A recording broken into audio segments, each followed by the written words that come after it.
शख्स था, नाम था नसूह। उसकी शक्ल और सूरत निहायत कोमल और लतीफ थी, जैसे औरतों का हुस्न। आवाज में नरमी, बदन में नजाकत और चेहरा बिल्कुल साफ, न दाढ़ी न मूंछ। इसी नाजुक हियत का सहारा लेकर वह हमाम में औरतों की मालिश करता। यह उसकी रोजी भी थी और उसकी बातिनी ख्वाहिश की तस्कीन भी। बार बार उसका ज़मीर उसे झंझोड़ता, बार बार उसने तौबा की, मगर हर मर्तबा वह अपनी तौबा तोड़ देता। फिर एक दिन ऐसा हुआ जिसने उसकी पूरी जिंदगी का रुख बदल दिया। बादशाह की बेटी हमाम में आई। गस्ल और मालिश के बाद उसका कीमती हीरा कहीं खो गया। शहजादी ने सख्त हुक्म दिया कि सबकी तलाशी ली जाए। नसूह के होश उड़ गए। शर्मिंदगी और रुसवाई उसके साए की तरह पीछे खड़ी थी। वह कांपते हुए एक कोने में छुप गया और टूटे दिल के साथ अल्लाह को पुकार उठा, ऐ मेरे मालिक, अगर आज तूने मेरी इज्जत रख ली तो मैं वादा करता हूँ कि इस पल के बाद कभी गुनाह के करीब भी नहीं जाऊंगा।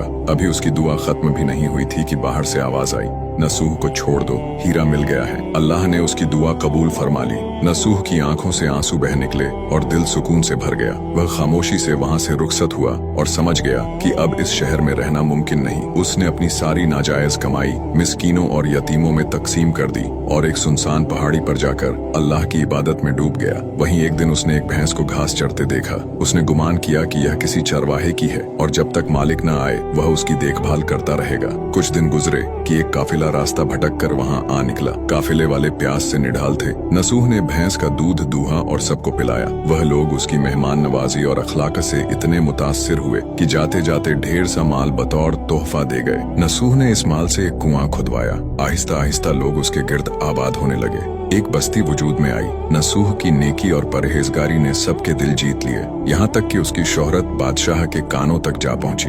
बादशाह उससे मिलने को बेकरार हुआ, मगर नसूह ने इनकार कर दिया। ये बेनियाजी बादशाह की तड़प और बढ़ा गई। आखिरकार वह खुद चलकर आया, मगर जैसे ही उसने बस्ती में कदम रखा उसकी रूह कब्ज कर ली गई। रियाया ने नसूह को तख्त पर बिठाया। उसने अदल और इंसाफ का निजाम कायम किया और उसी शहजादी से निकाह किया जिसके गौहर की बदौलत उसे हिदायत मिली थी। फिर एक दिन एक शख्स दरबार में आया और कहा, मेरी भैंस गुम हो गई है। नसूह मुस्कुराया और जवाब दिया, तेरी भैंस मेरे पास है और दरअसल आज जो कुछ मेरे पास है सब उसी की बरकत से है। वह शख्स कहने लगा, ऐ नसूह, जान लो कि न मैं इंसान हूँ और न वह जानवर भैंस थी। हम दोनों फरिश्ते थे जो तुम्हें आजमाने आए थे। ये सब तुम्हारी खालिस तौबा का सिला है। यह कहकर वह दोनों फरिश्ते गायब हो गए। तभी से सच्चे दिल से की जाने वाली तौबा को तौबा ए नसूह कहा जाता है।